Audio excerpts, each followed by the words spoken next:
kena copyright nanti berbagi pendapatan. Oke, halo semuanya, jumpa lagi dalam video pendek Kang Wawan. Bagi yang baru pertama melihat video saya, salam kenal dari Kang Wawan. Oke, kali ini saya di dalam Honda Jazz tahun 2018. Sebenarnya Honda Jazz ini pernah saya ulas ya di video sebelum ini. Jadi kalau teman-teman mau melihat ulasannya tentang Honda Jazz, yang pertama ada di link ini ya, di atas. Oke. Kali ini saya ada di Honda Jazz karena saya ingin berbagi tentang bagaimana sebenarnya mengendarai mobil matic ya, mobil matic atau mobil dengan transmisi otomatis ya. Sedangkan transmisi otomatis itu sendiri banyak macamnya ya, banyak macamnya. Yang pertama kayak di mobil Honda Jazz ini adalah matic yang mengaplikasi CVT. CVT itu kalau nggak salah singkatannya Continuous Variable Timing. Ya kalau nggak salah ya, kalau salah tolong dikoreksi teman-teman ya, tolong dikoreksi di kolom komentar ya. Lalu ada juga transmisi otomatis yang gear ya, atau biasa disebut gear AT. Jadi gear AT itu gear automatic transmission. Jadi dia menggunakan roda-roda gigi untuk menjalankan automatic transmissionnya itu ya. Lalu ada lagi yang IAMT, kayak di Wuling Cortez yang pertama kali keluar itu yang 1800 cc, ada yang otomatis, transmisi otomatis, tapi dia bukan CVT, bukan gear AT, namun namanya IAMT. IAMT itu singkatannya saya lupa. Bagi teman-teman yang ingat silakan ditulis di kolom komentar ya. Tapi intinya IAMT itu adalah sistemnya sama persis seperti mobil manual ya, sama persis seperti mobil manual, hanya untuk menginjak pedal koplingnya itu diatur oleh sistem komputer ya. Jadi dia menjadi otomatis. Jadi intinya gini, manual diotomatiskan gitu ya. Jadi berbeda dengan gear AT. Lalu ada lagi satu lagi yang mobilnya kurang laku, tapi sebetulnya saya suka. Cuman kurang laku aja mobilnya. Kalau misalkan dulu pas saya membeli Wuling Convero itu ada Convero ACT, jadi saya akan membeli yang Convero ACT. Dulu waktu saya mau membeli itu belum ada ya yang Convero ACT, adanya semuanya manual. Nah, yang Convero ACT itu sering diplesetkan menjadi anti capek transmission. Padahal sebetulnya ACT itu automatic clutch transmission. Itu sistemnya kayak motor bebek ya. Kayak kalau Anda pernah menggunakan motor bebek ya, semacam misalkan kayak Honda saya lupa namanya, Honda Legenda gitu ya, atau yang seangkatan saya pakai Suzuki RC100 gitu, itu kan Honda bebek ya, persis seperti itu, tanpa kopling, tapi tuas personelnya manual ya. Itu saya menjelaskan beragam transmisi otomatis ya. Nah, saya sekarang akan berbagi pada teman-teman bagaimana caranya memperlakukan transmisi otomatis, apakah itu yang CVT ataukah yang gear AT. Karena CVT dan gear AT ini mirip-mirip perlakuannya, kecuali yang IAMT ya itu beda. Jadi yang gear AT dengan CVT itu mirip-mirip perlakuannya. Jadi kalau kita di lampu merah seperti ini, itu harus kita masukkan ke normal ya, ke normal atau netral ya, N singkatannya N, kan ini ada P N PRNDS ya. PRNDS. P itu untuk parking ya, terus R itu mundur ya, R itu mundur, reverse reverse atau retret ya. Kayaknya kalau nggak salah reverse deh, reverse yang artinya mundur. Lalu N itu normal atau netral, lalu D itu drive ya. Nah, di posisi drive ini, kalau kita masuk ke posisi drive, itu mobil akan melaju mulai dari gigi 1 sampai 4 ya, baik itu di gear AT maupun CVT. Sebenarnya kalau CVT itu tidak ada giginya ya.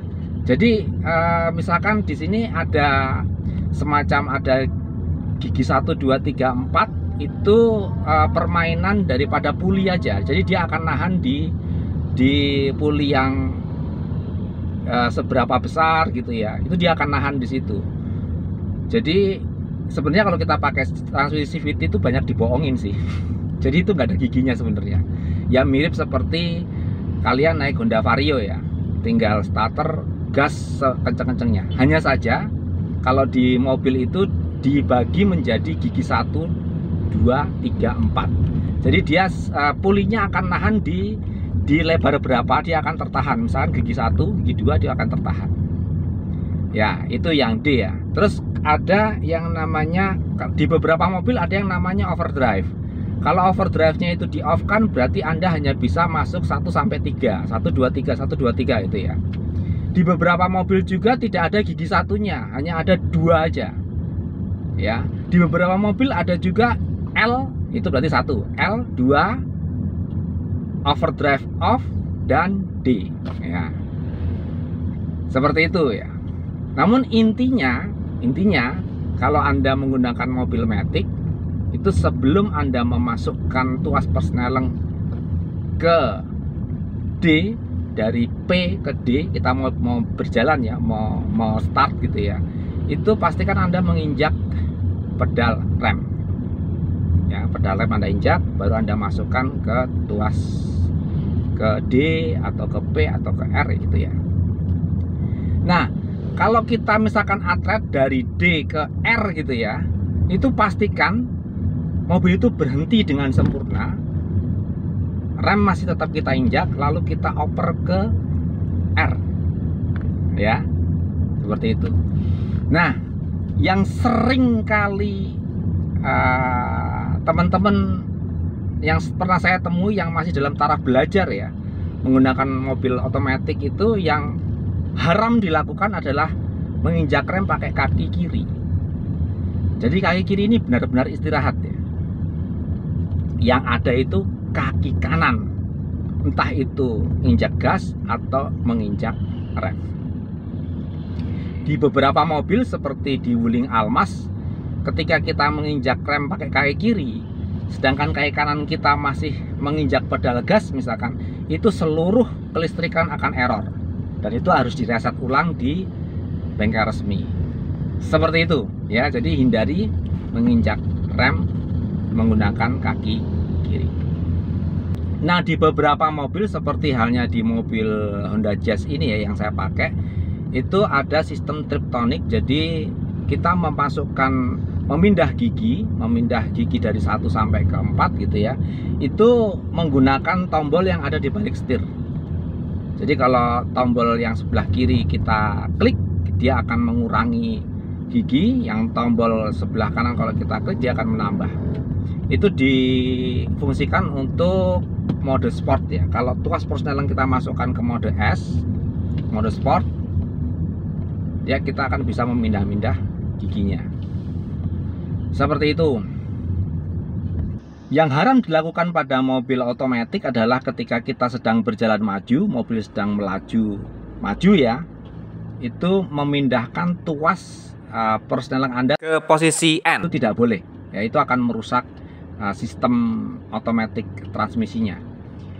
Juga tidak boleh memindahkan langsung ke R apalagi ke P ya, itu haram banget. Nah, Anda boleh memindahkan tuas dari posisi D ke S untuk mobil mobil Honda Jazz ini ya. Itu boleh pada saat berjalan itu dipindahkan langsung ke S, ke mode sport, dan itu Anda nanti bisa mempergunakan tuas ini tuas yang di balik setir ini untuk bisa mengurangi dan menambah gigi secara manual ya, itu boleh dilakukan dalam kecepatan berapapun juga. Nah, bagi teman-teman yang memiliki mobil otomatis dengan sistem yang berbeda, kan ada tuas yang berbeda nih, ada yang P, R, N, D, lalu 2 overdrive dulu, overdrive 2, overdrive off ya, 2 lalu L. Nah, untuk memindahkan dari posisi gigi 4 ke overdrive mati, no problem sih. Yang menjadi kehati-hatian Anda adalah ketika dari D Anda masukkan 2, kecepatannya harus di bawah 40 km per jam ya. Itu secara umum ya. Sebenarnya tergantung mobilnya juga sih, tapi secara umum seperti itu. Apalagi dipindah ke tuas L ya. Itu dipergunakan ketika Anda menanjak, curam, atau Anda di turunan untuk menimbulkan efek engine brake. Seperti itu ya. Itu yang haram sekali dilakukan. Lalu yang ingin saya bagikan lagi adalah tentang bagaimana kita menyalakan mesin mobil yang sudah mempergunakan tombol start stop engine ya. Ini penting karena banyak teman-teman yang belum tahu ya, belum tahu. Saya sendiri dulunya juga nggak tahu, tapi sekarang sudah menjadi tahu. Ini sebetulnya model yang sudah lama ya, yang sudah lama, tapi nggak ada salahnya saya bagikan di sini supaya teman-teman pun menjadi paham. Oke. Ini kuncinya model keyless seperti ini.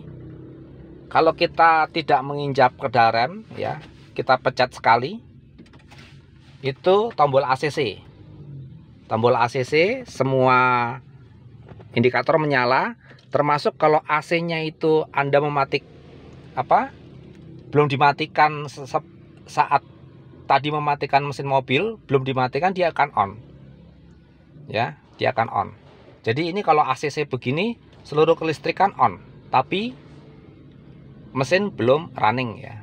Nah, kalau kita mau menjalankan mesinnya, diinjek pedal remnya, dipencet sekali saja, mesinnya akan running. Nah, baru kita siap menjalankan mobil ini. Nah, ini tadi ya yang saya ceritakan, ada P, R, N, D, dan S. Oke. Kalau kita mau menjalankan maju, injak pedal remnya, lalu kita pindah tuas persnelengnya ke D. Nah, ini kita jalannya maju. Tinggal dilepas rem tangannya, kita lepas perlahan remnya, mobil ini akan maju dengan sendirinya. Nah, kalau mundur ya tinggal dioper ke mundur. Pastikan mobilnya sudah benar-benar berhenti, baru kita oper mundur. Nah, kalau kita mau mematikan mesin mobil ini, misalkan kita dari D ya, dari D kita dari jalan, berhenti, lalu kita mau mematikan mesin mobil, itu tuas persnelengnya kita pindah dulu ke P. Setelah itu, baru kita matikan AC-nya. Nah, AC-nya sudah mati. Setelah itu kita pencet sekali saja, mesinnya sudah mati. Oke, mungkin begitu saja video Kang Wawan kali ini ya. Klik tanda jempol ke atas apabila Anda menyukai video saya. Sebarkan ke seluruh media sosial Anda agar teman-teman Anda pun merasakan manfaatnya. Oke. See you on the next video. Terima kasih sudah menonton.